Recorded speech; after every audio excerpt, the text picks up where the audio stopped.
આપણે વિચારીશું કે રાઈટ સમય આવશે ત્યારે આપણે બધું કરીશું. બધા એ જ રીતે વિચારતા હોય છે, પણ રાઈટ સમય એવરી ટાઈમ નથી આવતો. રાઈટ સમય તમારે બનાવવો પડે છે.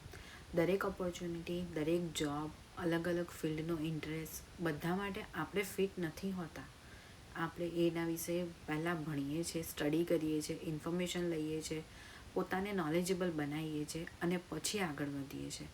અને ટ્રેનિંગ અને પ્રેક્ટિસની સાથે સાથે આપણે પોતાની લાઈફ અને આપણી જાતને સક્સેસફુલ બનાવીએ છીએ. પણ પહેલેથી આપણને કોઈ એક્સપિરિયન્સ નથી હોતો.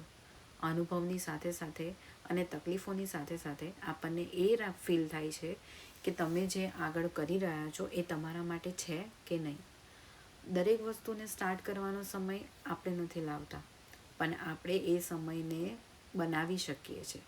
તમે જે ટાઈમે ડિસાઈડ કરશો એ જ સમય તમારા માટે પરફેક્ટ હશે, કેમ કે તમે લીધેલું સ્ટેપ એ આગળ જ વધારશે, ક્યારે પાછળ નહીં લાવે.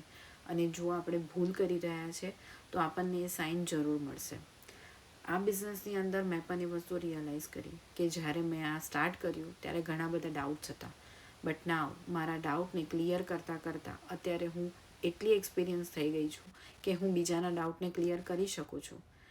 એ કોન્ફિડન્સ મને હવે આવી ગયો છે. તમે પણ બિલ્ડઅપ કરી શકો છો. બસ થોડું વર્ક કરવાની જરૂર છે પોતાના ઉપર અને આપણા ફ્યુચર માટે.